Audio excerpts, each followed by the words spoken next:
Bismillahirrahmanirrahim. Assalamualaikum warahmatullahi wabarakatuh. Alhamdulillahi hamdan katsiran tayyiban mubarakan fih kama yuhibbu rabbuna wa yardah. Asyhadu an la ilaha illallah wahdahu la syarikalah wa asyhadu anna Muhammadan abduhu wa rasuluh. Allahumma shalli ala Muhammad wa ala ali Muhammad, amma ba'd. Anak-anakku kelas 8 yang semoga dirahmati oleh Allah, alhamdulillah kita dapat bertemu kembali dalam pelajaran hadis. Pada kesempatan kali ini kita akan membahas hadis yang ke-6, hadis yang cukup panjang. Oleh sebab itu nanti kita pada pertemuan ini hanya akan menyampaikan lafal hadis, kita baca lafalnya dan juga artinya. Kemudian untuk ma'ani kalimat dan irsyadat akan kita sampaikan pada pertemuan selanjutnya. Sebenarnya hadis ke-6 yang panjang ini mungkin sudah pernah antum baca, antum ketahui, atau mungkin sudah pernah hafal, yaitu di dalam kitab hadis Arba'in Nawawi, itu hadis ke-24.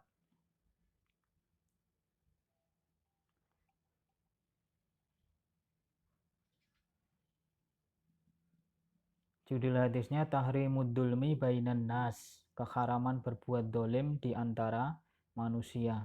Jadi hadis ini nanti akan berbicara tentang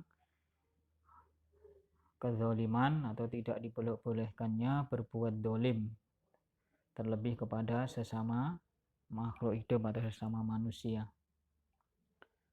Hadisnya akan saya bacakan, saya potong biar mudah dipahami. Potong perbagian-perbagian, nanti saya artikan.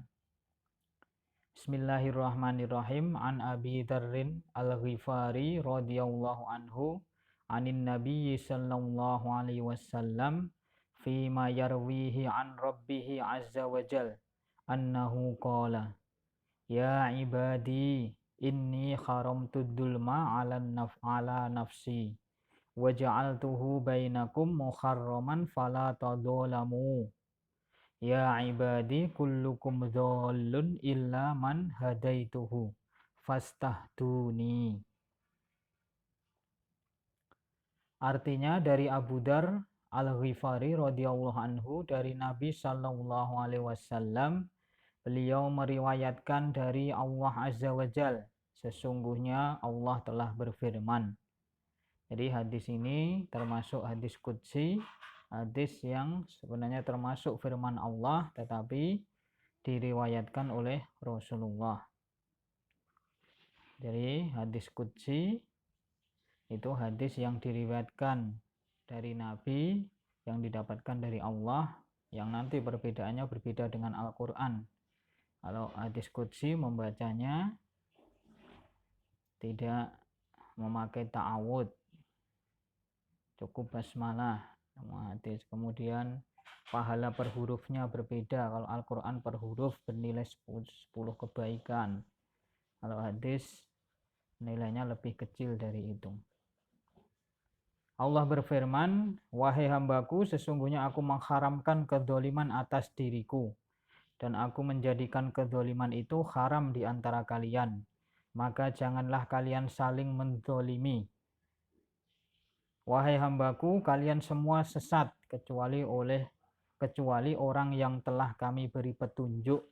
Maka hendaklah kalian minta petunjuk kepadaku, pasti aku memberinya. Berbicara tentang kezaliman, Allah mengharamkan kezaliman terhadap dirinya sendiri dan juga mengharamkan kezaliman kepada makhluknya atau di antara manusia. Tidak boleh saling menzalimi. Karena apa? Karena sebelumnya semua orang atau semua manusia itu tersesat kecuali yang diberi petunjuk oleh Allah. Jadi kita diberi hidayah oleh Allah, masuk Islam, memiliki keimanan kepada Allah, itu atas pemberian Allah.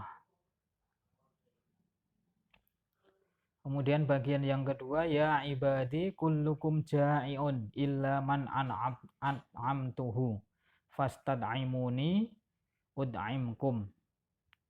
Ya ibadi kullukum arin illa man kasautuhu fastaksuni aksukum. Ya ibadi innakum tukhti'una bil-laili wan-nahari wa ana aghfirud dunuba jami'an fastaghfiruni aghfir lakum.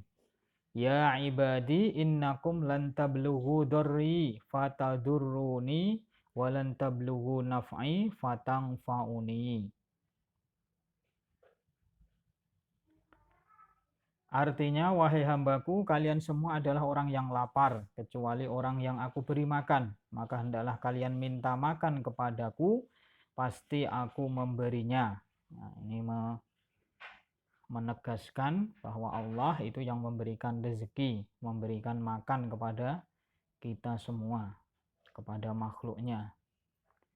Kemudian, wahai hambaku, kalian semua asalnya telanjang, kecuali yang telah aku beri pakaian, maka hendaklah kalian minta pakaian kepadaku, pasti aku memberinya. Nah, dulu kita mendengar Nabi Adam dan Hawa itu turun ke bumi dalam keadaan telanjang, kemudian diberikan atau mendapatkan petunjuk dari Allah untuk menutupi auratnya dengan mencari pakaian, menutupi dengan daun.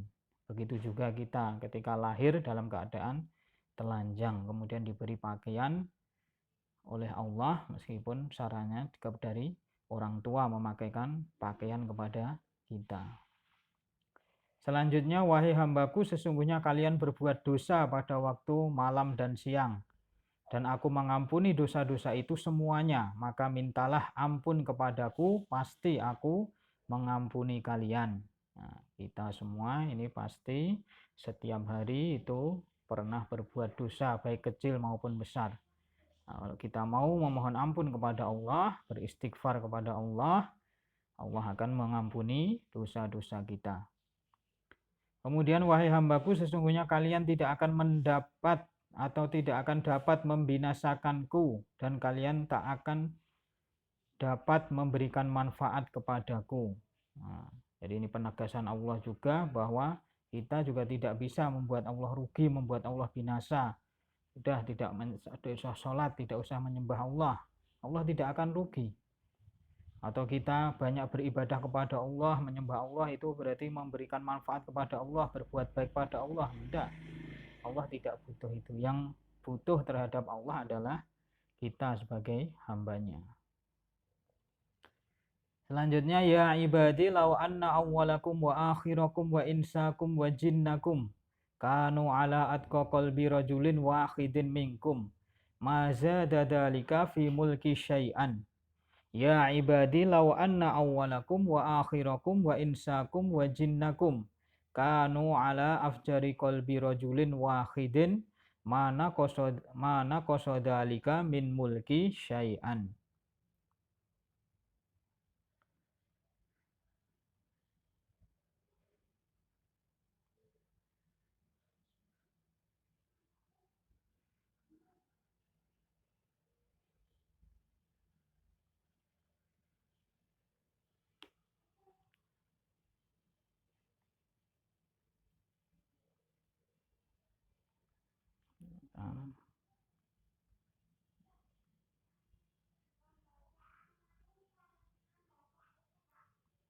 Artinya, wahai hambaku, kalau orang-orang terdahulu dan yang terakhir di antara kalian, sekalian manusia dan jin, mereka itu bertakwa seperti orang yang paling bertakwa di antara kalian, tidak akan menambah kekuasaanku sedikit pun. Jika orang-orang yang terdahulu dan yang terakhir di antara kalian, sekalian manusia dan jin, mereka itu berhati jahat seperti orang yang paling jahat di antara kalian, tidak akan mengurangi kekuasaanku sedikit pun juga. Nah, ini juga penegasan Allah. Kalau kita semua menjadi orang yang bertakwa, paling bertakwa di antara orang-orang, itu tidak akan menambah kekuasaan Allah, tidak akan menambah kebaikan Allah, tidak akan memberikan manfaat kepada Allah. Sebaliknya, kalau kita semua berbuat jahat, kejahatannya melebihi orang-orang paling jahat di seluruh muka bumi, itu juga tidak akan mengurangi kekuasaan Allah sedikit pun.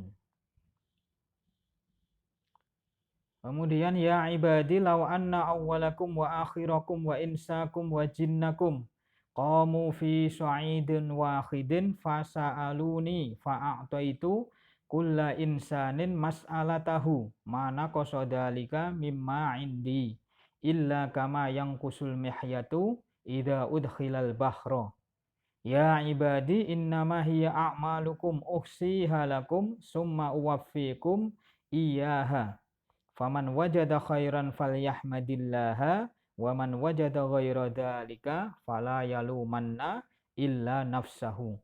Rawahu Muslim. Artinya, wahai hambaku, jika orang-orang terdahulu dan yang terakhir di antara kalian, sekalian manusia dan jin yang tinggal di muka bumi ini meminta kepadaku, lalu aku memenuhi seluruh permintaan mereka. Tidaklah hal itu mengurangi apa yang ada padaku, kecuali sebagaimana sebatang jarum yang dimasukkan ke laut. Nah, sampai di sini dulu. Jadi kalau kita memohon, berdoa kepada Allah, meminta kepada Allah, permintaannya banyak, sangat banyak, kemudian dikabulkan oleh Allah, itu tidak akan mengurangi kekuasaan Allah, mengurangi apa yang ada pada Allah. Bahkan diumpamakan sebagaimana sebatang jarum yang dimasukkan ke dalam laut. Nah, jadi kalau jarum kecil itu dimasukkan ke dalam laut, hilang, tidak ada apa-apanya bagi Allah. Selanjutnya, wahai hambaku, sesungguhnya inilah amal perbuatan kalian. Aku catat semuanya untuk kalian, kemudian kami akan membalasnya. Maka barang siapa yang mendapatkan kebaikan, hendaklah bersyukur kepada Allah, dan barang siapa mendapatkan selain dari itu, maka janganlah sekali-kali ia menyalahkan kecuali dirinya sendiri. Nah, yang terakhir, Allah mencatat semua amal perbuatan kita, baik yang buruk maupun yang jelek, dicatat oleh Allah dan akan diberikan balasan. Nah, makanya kalau kita dapat berbuat baik, hendaklah bersyukur, mendapatkan suatu kebaikan, bersyukur kepada Allah. Tapi kalau sebaliknya, kemudian tidak mendapatkan kejelekan, jangan menyalahkan Allah, tetapi salahkanlah diri kita sendiri karena telah melenceng dari aturan Allah. Nah, jadi Allah itu maha adil, tidak mungkin akan berbuat dolim kepada hambanya. Semua dicatat, baik yang kecil maupun yang besar, yang baik maupun yang buruk dicatat dan diberikan balasan sesuai dengan amal perbuatannya. Inilah arti hadis yang ke-6 atau dalam hadis Arba'in hadis ke-24 yang diriwayatkan oleh Imam Muslim. Kemudian untuk tugas hafalannya, nah ini dihafalkan dulu, ini hadisnya cukup panjang. Nanti antum setoran hafalannya itu dengan lafal semuanya dari awal sampai akhir, dengan di video tampak muka dan ditutup matanya, itu nanti nilainya bisa 100. Atau kalau mungkin kepanjangan bolehlah disetor per separuh-separuh dulu, setengah-setengah dulu boleh, atau mungkin itu tadi ada potongan-potongan dari Ustadz, ada 4 atau 3 itu boleh lah, tapi nilainya ya sekitar 80 nanti. Jadi potongan-potongan antum rekaman video, satu potong dulu direkam, kirimkan, atau nanti dipisah, harus dikirimkan ke Ustadz boleh. Tapi kalau langsung hafalannya satu hadis panjang itu langsung satu video, nilainya bisa 100, dan itu akan menjadi nilai tugas dan nilai ulangan harian kalian. Atau kalaupun itu tidak mampu, boleh kalian cukup membaca hadisnya itu, hadis ke-6 lengkap dengan artinya ya, terjemahnya. Jadi beda dengan hafalan, ini membaca. Kalau antum setoran membaca itu dengan artinya, tapi ya nilainya sebatas KKM 70. Itu barakallahu fiikum. Kita akhiri dengan doa kifarah majelis. Subhanakallahumma wa bihamdika asyhadu alla ilaha illa anta astaghfiruka wa atubu ilaik. Wassalamualaikum warahmatullahi wabarakatuh.